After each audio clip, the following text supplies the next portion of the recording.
députés et sénateurs, vous avez un rôle à jouer pour aider à corriger les excès du passé. Vous les collègues du Grand qui quittez les groupes armés, je vais le dire.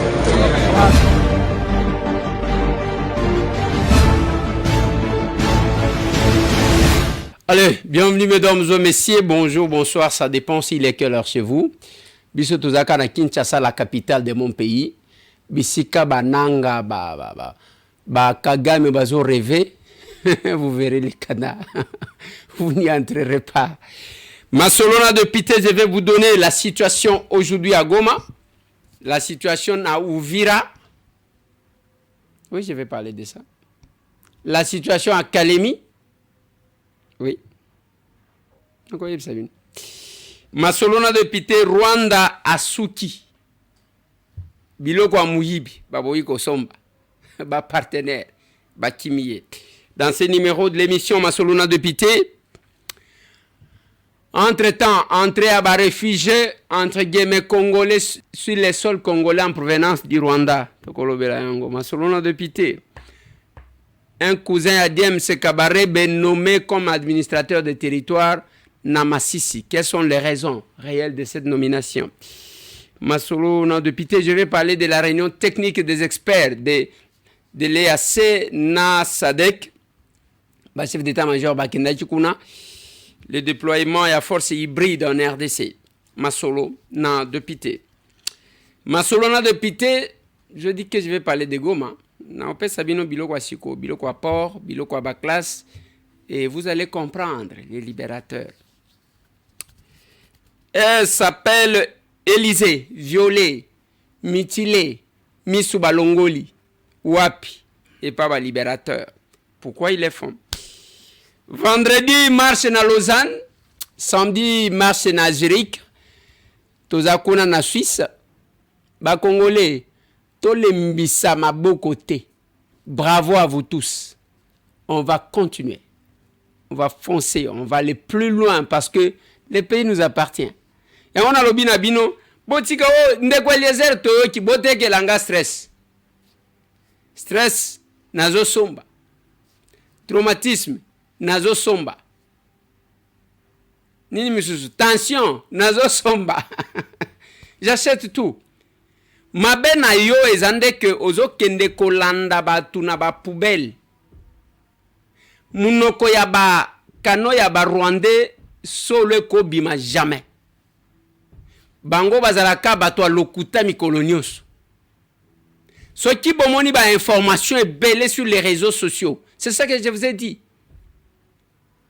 Biso nyonso to sambela katondimela kanzambe.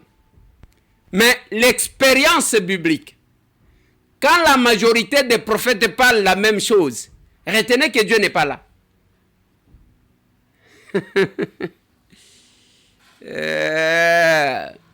Ceux qui sont prophètes, bazolo ba la même chose, majorité à prophète, bazolo ba la même chose. Yeba ke mu pepa mabe koti. Dans la Bible, il n'y a pas la voix du peuple, c'est la voix de Dieu, ne vous en faites pas. La majorité, Bakendaki qui adorait les veaux d'or. Ce n'était pas la voix de Dieu.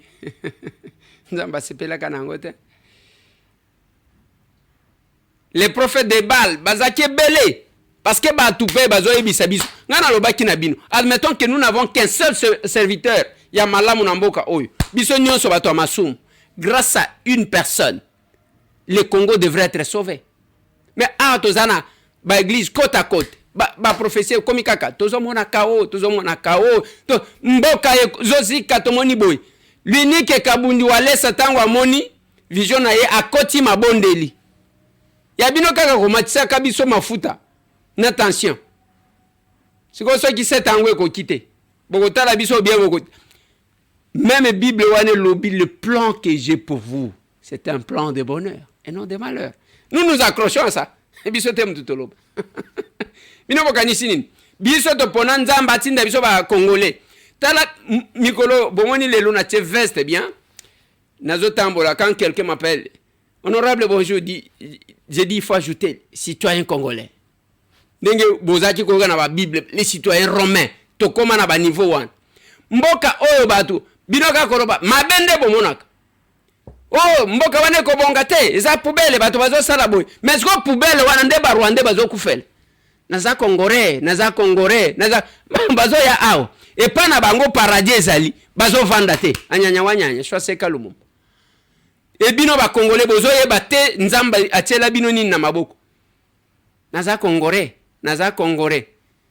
on vous désoriente je vous dis un seul lieu de rendez-vous to komi wa télévision nazo yebisa bino ne ba congolais bakutanaka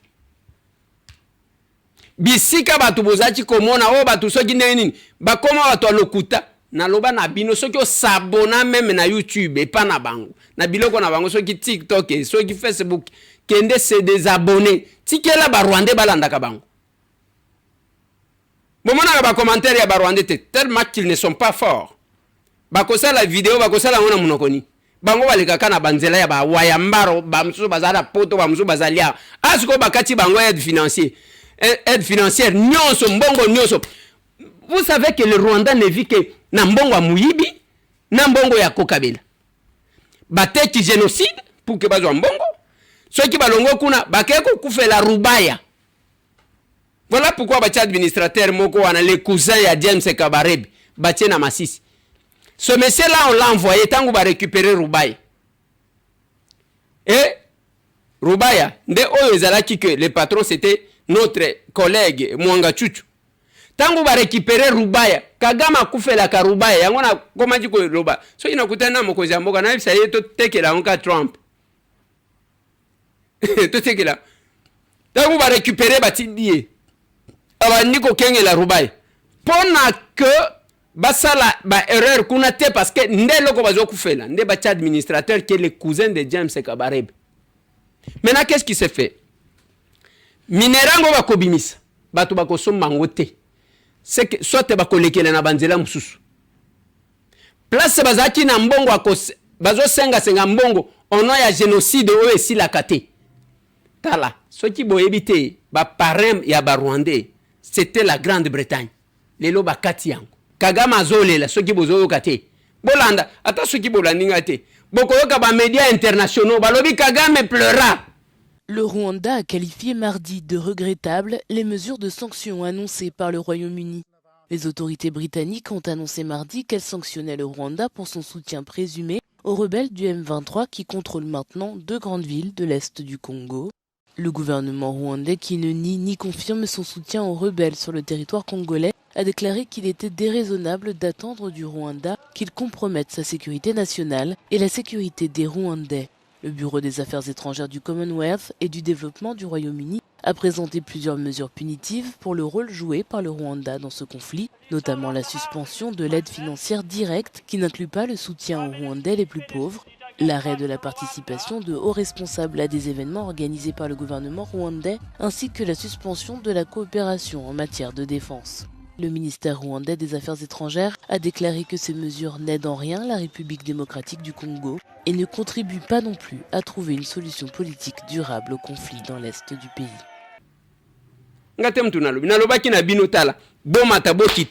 Nous allons vaincre et tokobima bilombe. Stress. Vous pensez quoi? C'est Kagame bazui après. Quelques Congolais bazana bango, l'objectif c'est de remettre le pays dans l'état Oyo Ezalaki. On a un président Kagame qui gère le Rwanda et la RDC et qui décide surtout. Bakonomé général Nini, il faut appeler sa autorisation. Bakocha Moutounine na Nord Kivu, il faut appeler sa autorisation. Sud Kivu qui est gouverneur là-bas, appelle sa autorisation. Ainsi de suite. Moussala balingati objectif ezaba zongi sabiso na ndengwa. Je vous ai dit qu'ils vont échouer. Parce que tolinga to banga soki moyibi ayebana kate. Lokola moyibi azaya ko yebana. Toko banga ni. Toko banga te parce que to yebi. Les États-Unis babalukeli. La Grande-Bretagne babalukeli. L'Union européenne babalukeli. Et digalika ba français tu vas comprendre makamboute en train de perdre. J'ai jamais compris un pays comme celui-là, je me rappelle. Moi, erreur, moko salemaka, je lisais un ouvrage que je vous ai présenté ici à Bourgie. Azoloba, ils savent que je sais tout. Nakatia ouvrage wana azoloba comment ils ont sauvé la France na ba bêtise ba linga ba sala parce que le plus grand pays francophone africain c'est la RDC. Perdre la RDC, bon perdre to bimi na francophonie to zo senga to ko bima boko mon. Après to boy français, to za nango posate. Munogo mo bimba kaka batu bakanga ka ba erreur, ka ba faute, munogo mo bimba.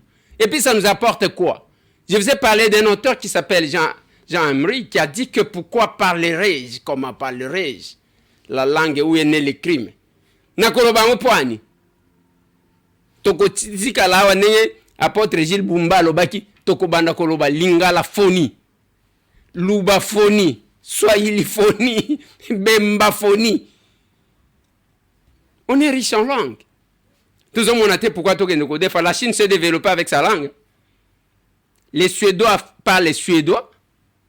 Les Russes parlent les Russes. Biso depuis totika la wana bacha biso na surveillance o ba benga kanini. Résidence surveillée à Bongo totika li wana kako kan il ne connaît même pas parler français. Yo mtozolo ba français ozama yele kolega bango. Osaka nini? Incapable de stabiliser ta vie ka kolobaloba. Et ce genre-là, baza kuna bande kunanga baza bazo pesa ka banini. Na lingi natali sabino eloko moko. Lobi je vous ai parlé de Molendo Sakombi. Babimisi wana Molendo a rejoint l'M23. Molendo a na lobi ngana zana Kinshasa.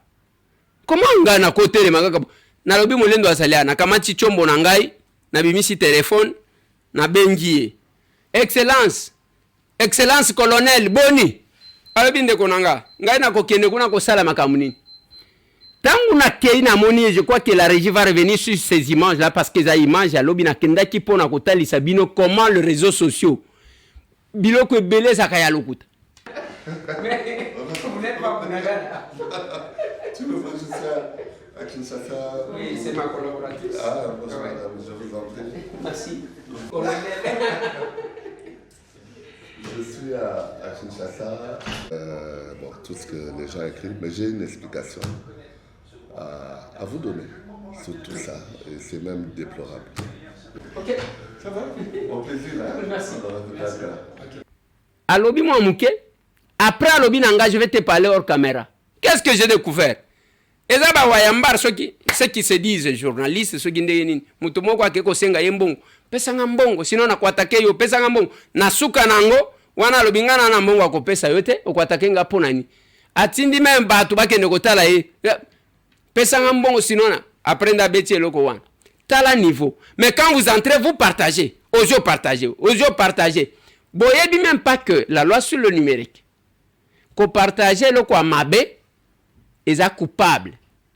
Yo peso ki ozo partager biloko ya ba Rwandais. Ozo contribuer na propagande na bango. Je vous ai dit que toko longa bango. Quel que soit. Il s'agite.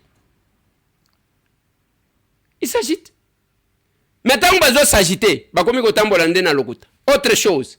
Bomona ki image a. Bazu Uvira. Basoda basi walongwa ki na Uvira ti. C'est quoi bazo zo Uvira te pourquoi? Bakende bazo Uvira.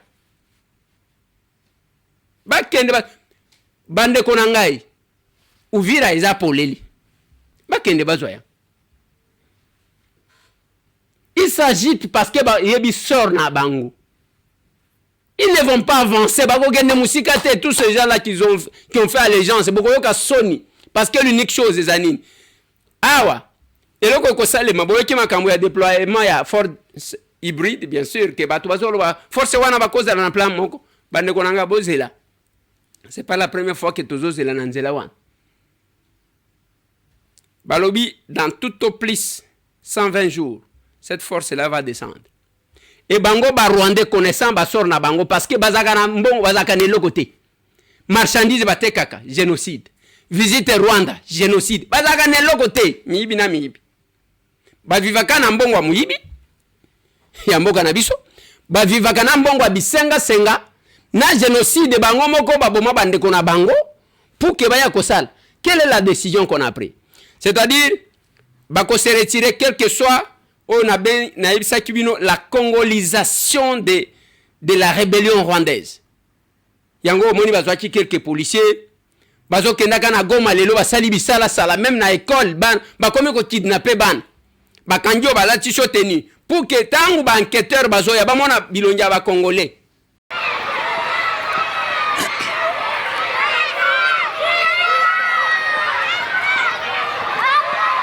Sont les enfants qui rentrent dans toutes les écoles à Goma. On est en train de prendre les enfants dans les écoles. Alors les parents viennent récupérer leurs enfants dans les écoles ici dans la commune de Karisimi.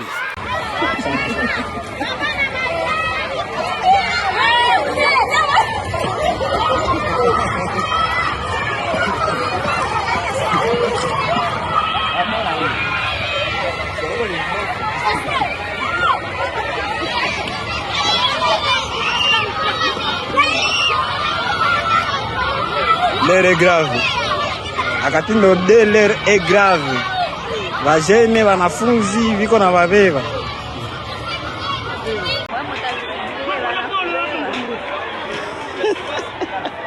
Wananibeba. Ona na mwingine.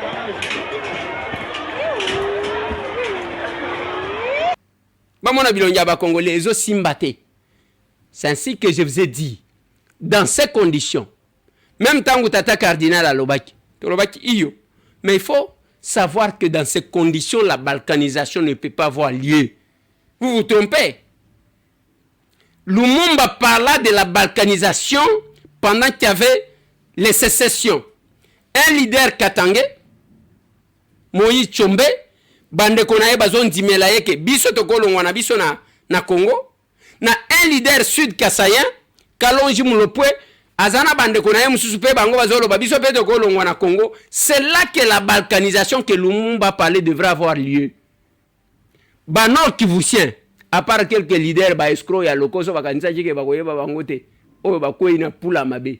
Banor Kivusien, baza contre. Naebisa kibino même ceux qui bakimi, boyeba qu'ils vont se préparer pour revenir parce que mabeleza ya bango. Oh tozoyema mabele ya banko kona biso atawe. Toko bangelo côté, bako ken, banor Kivusien, baza contre. Ba sud Kivusien, baza contre. Ba Iturien, baza contre.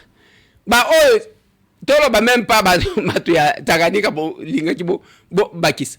Batu baza pour la domination rwandaise bazate. Siko boko balkaniser neni, boko kata mabele, bobomi batu nyonso, même ceux qui sont en train de tuer comme ça. Natuna kibino. 3 ans, bunagane zana maboko ya batu wana. Bosi boyo chike batu nyata toilette. 3 ans. Ils ne sont pas là. Bomona ki aventure bananga basala kitango bakoti azui pa wazo sala boy. Et aujourd'hui, il continue à tuer. Batu wana bozomona. Bakotie la bino ba photo. Eza bibembe. Même baba chapembe wana biloko wana ba finiki eza marchandise te. Bibembe ya batu. La dame que vous voyez là, elle s'appelle Élysée. Ba violer na Goma. Ba tobolie misu. Ba mutiler cette femme là, to éviter ce qui a causé la nengeni. Ba ye ba kuti place moko ezanga ba mibi ba kocha. Bazui moto batie papa tselanga image wana j'ai besoin na butu batumbina esikango na ba gérant ya esika batu tout bakufi. C'est ça la situation en Goma. Les libérateurs. Quand je vous ai dit qu'il n'y a rien à voir avec les Congolais, rien du tout. Quelques Congolais à l'okosonde bao bazo sala, mais vont payer les prix. Ngana moni batu bazolo ba tomoni procureur ya CPI aye. Bon, moi je ne parle pas ya procureur ya CPI parce que CPI angwe kanga batu ba changer. Batu ba changer na bangote. Nous devons mettre en place les mécanismes biso moko ya kosila na bande kona biso ba traite. Tous ceux qui ont collaboré, bao ba benga ka ba collaborer, c'est ce que je disais à mes frères. Bazaki ko utiliser abusivement les mots collabo. C'est maintenant que vous devez savoir que ba collabo bangwan. Curieusement tomoni tozo bozo yembela ba collabo. Ozomona mutu abundisa Kabila parce qu'azaki coopérer na Rwanda. Les lois comme ko yembela nanga. Maintenant là où vous voyez l'administrateur du territoire, je ne sais pas, na lingi bozongi selanga mutu wana. Bokoyoka zolo ba munoko nini Kenya Rwanda. M23 oye! Masisi oye! Nord Kivu oye! Kongo oye! Mbere ya byose reka mvira abanyengungu ngo pole sana ku bibazo mwahuye nabyo. Sibyo? Ibyo byose bikubiyemo imikorere yanjye. Yabajije ku kibazo kigendanye n'umuhanda. Sibyo? Ngewe mu gihe nzamara kuri ubu buyobozi sinzi ngo ni ryari. Ariko ikintu cya mbere ngiye kurwana nacyo, ngiye kurwana n'imihanda ya Masisi.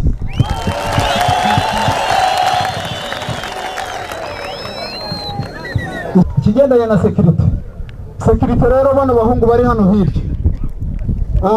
Arya hahandi bajya benga inzoga cyane Kanyanga ni he? Remeka. Ngo bari mu gutesha umutwe abaturage biremeka. Sibyo? Ariko ngira ngo bafite igisubizo nabo barakizi. Si ngombwa yuko ngiye igisubizo cyabo nyitangira, ariko nzi ko bakizi. Abashobora kuvugana nabo mubabwire yuko ibintu byahindutse batahe. Utashye nago tumufunga, utashye yizanye turamwakira, tukamwigisha akaza agakorera igihugu cye. Sibyo? Ariko ndagira ngo mbahe message nka administrateur wa territoire ya Masisi. Muranyumvira chef de state Ngungu n'abayobozi musangiye kuyobora Ngungu. Umuntu wakoze ikizarendo, umuntu wakoze igipolisi, umuntu wabaye ANR, umuntu wabaye FRDC, uzanga kwiripotinga tukamufata, nge ndabivuze tuzamufunga. Uwo ni atuye. Murabishyigikiye? Mubabwire batahe. Sibyo? Yangwa. Depuis qu'ils sont là, Batubazocha, ce ne sont que les Rwandais. Ce sont que des Rwandais. Nanga ngo wana bimilo kola Elombe. Asa chenani mtu wa otwele. Asa chenani. Oyo Crispin Kachale azaki na docteur Mukwege. Lokoso na ye wana papa nazo ibisa yo oko perdre nationalité norvégienne wana ozwa. Omone mbongo ya ba norvégien. Abima yanke boko abima pasteur. Comment tous ces malfaiteurs ici qui nous tuent? C'est pas toujours pour des pasteurs. Yango bato ango bazo bimisaka ba prophétie bango. Et ce monsieur là pasteur. A umeli tala âge na ye na Bukavu to lobina Kinshasa. Na Bukavu incapable d'acheter une parcelle. Azaki bourgmestre. Aleka ki bourgmestre o na entrée afdel. Aleki kuna azolo ba wana tango azo expliquer bino j'ai été azo pesa tal ndenga tanga na ba matata ponyo même matata comme premier ministre. Yozaki bourgmestre incapable d'acheter une parcelle chez vous. Azongi poto après autant d'années que kozwa nationalité norvégienne. Azongi na Bukavu akena lupangu ya baboti akati mwa ndambu Salomon. Ndambu atongika mwanda kumuke ndambu ache église. Mbongo ya Kodefa nga ache radio na Bukavu. Yango mwenye pesa kombo ya nini? Ba tuto sana bango. Un Salomon comme ça, qu'est-ce qu'il va faire lui? C'est que je vous ai dit, retenez que les comportements de ces messieurs-là, Crispin Kachale, les autres Crispin Kachale, n'engagent pas sa famille. D'abord, quand un pasteur s'est mal divorcé comme ça, moi, je n'ai pas liboso aboye. Daono, alongo, nda bali maman Judith azaki na yo azaki ko sala campagne ya Mukwege. Nda azana ye. Bana na ye bazana katite, moi si na ye pe azana katite, baboti na ye bazana katite parce que j'ai même appris que sa maman est très malade. Pour comprendre quelle mouche a piqué. Yoko kende ko sala coalition na ba Rwandais kuna na Sud Kivu. Bravo na Babembe. Bravo na Bino Barega. Boza Bilombe. Le patriotisme aussi c'est ça. So yotali Barega wana, bazwa iloko te ya malonga na pouvoir. Otali Babembe bazwa iloko ya malonga te na pouvoir. Mais devant les dangers, les autres talamboka na bango. Negradi. C'est la kaka boy. Gaitambo. Bateau. On a évité.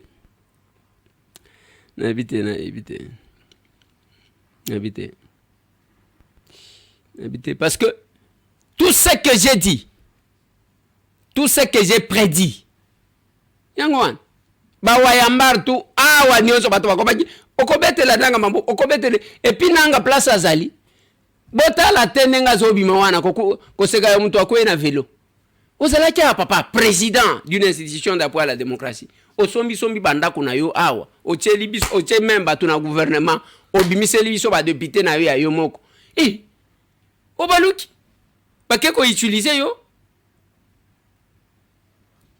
Et lui croyait que akosala kimze akomi kolota et puis akeko yo chef administrateur azo prêter serment avant de et que mutu so kia beli so mutu be je jure wana ba ibisie ba komeli banyaro ya tikali wana azo sala boy. C'est comme ça que j'ai dit na batata na biso ba pasteur, moi je ne peux pas parler mal des hommes de Dieu. Ba pasteur na ba prêtre na lobi bozo monate que bozo kota en contradiction. Quelles sont vos prières? Toti kana no bokenda kana moi tango bozonga ka bosambela ka boloba kanini bosi bomoni ba prière ya ba serviteur rwandais. Et ce qui m'a étonné c'est que communiquer mo bimbe bim otoyoki ke bazali ko bengana ba Swahili na Kinshasa tout ça bazwi bino na piège pour na vidéo 2019 batu babomaka ba Swahili bayebani bango wana bazoboma ba Swahili kuna même pas kokanisa basi wana tous ces gens là ba onyo so ba violer wana bazaba tuté la force de Kagame c'est sur quelques Congolais qui sont faibles. Heureusement que nous sommes là naloba ki kolega te hein tokozala kaka bote kelanga stress bote kelanga nyos ekozala te ke otikali wana na batu azakuna. Et vous mes frères congolais continuez la pression, bravo na bao ba bouger tout pour que ba britannique batika ba sanguinaire wana. Bravo à vous.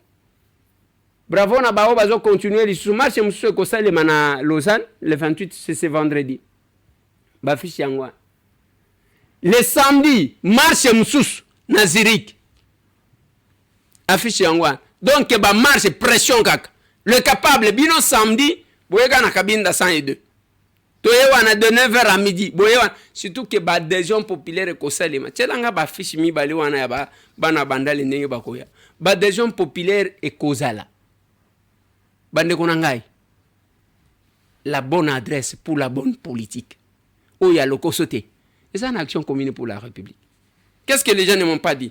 Eliezer, régime Angozwela Ngonini, Ozobo Manzoto, tu t'exposes, j'ai dit, moi nazo bela, ma bele zo bela, nga kolobela, ma bele, moi nata ce qui a koufi. Moi je ne suis pas un coopérant politique qui fait les calculs pour un positionnement personnel. Même la Bible dit, donne-nous notre pain quotidien. Dès lors que nazana moi mouken ya kolia, et c'est tout. C'est tout. C'est tout ça le binote. C'est quoi ba soda mais sous ba traître. Boko ka sonité. Ah, gaitambwe. Tous ces wayambara ici, vous avez trahi. Bamsou bazo salaboé. Un silence et un positionnement. Tous au bout de la bino ceux qui to sisi. Après pas pesa bino li sous ba poste. Mutu moko azaki koloba nangake. Bazalo kola. Bazalo kola bakanga chef de l'état na Kishi na lobi Kishi existaka comme tel te. Mais moko na ibi batu misusu photo ya chef de l'état bachango na mierté bachango nenase na butu wana batu balai bazo katisa kango mutakala bazo baluka ka soki na koti so oh kangulube yeyi kanguluba yoyo kanguluba aïe. Mesdames et messieurs, tous en angonga ya kolanda n'importe quoi te. Il faut yeba ozo kende wapi. Yango lobi na lobaki na bino. Papa tchelanga logo ya Horizon Plus Consulting. Les articles, suivez là-bas. Ba vidéo boya awa. Awa, les rendez-vous des Congolais. Ato finga gabatute. Avec tout respect. Mes vérités aléa. Tuna bango, est-ce qu'on vira bozozo ate pona nini? Alors que basoda bazate. Oh voilà, bako kende bazana effectif nini. Uvira bozozo ate pona nini. Bozwati. Biso to tikeli bino. To tikeli bino. Biso to kobunda lisute. Bozwa kaka. Kangulube ye kanguluba. Allez, il en est fini mesdames et messieurs pour aujourd'hui. C'était ma solona de pitié. Au moins que n'attention à eux qui dit. Tekelanga stress. Tekelanga tension. Tekelanga nini mususu. hein? Traumatisme. Tekelangai. Bolanda te ba yamba nyo surtout il n'y a rien. Quand il y a l'agression, attention qui tozana makambo entre biso. Il faut to tchango na seti. Tolobeli mabelango. Ba bazo bomana nord na sud Kivu. Vous passez, mon toi supprimer ba vidéo te. Ah ba vidéo na bino tika na Facebook. Mon toi supprimer te. Bino bo enregistrer ka ba vidéo to kotala ba on kala mingi te. Tolobaki to kolonga bango. Allez, merci. On se voit le samedi hein. Na cabine 102. Venez là, c'est la bonne politique. Kuna mibi bazala gate. Bako pera.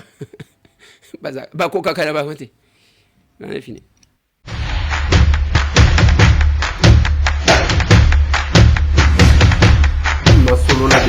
Honorables députés et sénateurs, vous avez un rôle à jouer pour aider à corriger les excès du passé. Vous les collègues du Grand Kivu, quittez les groupes armés, je vais le dire.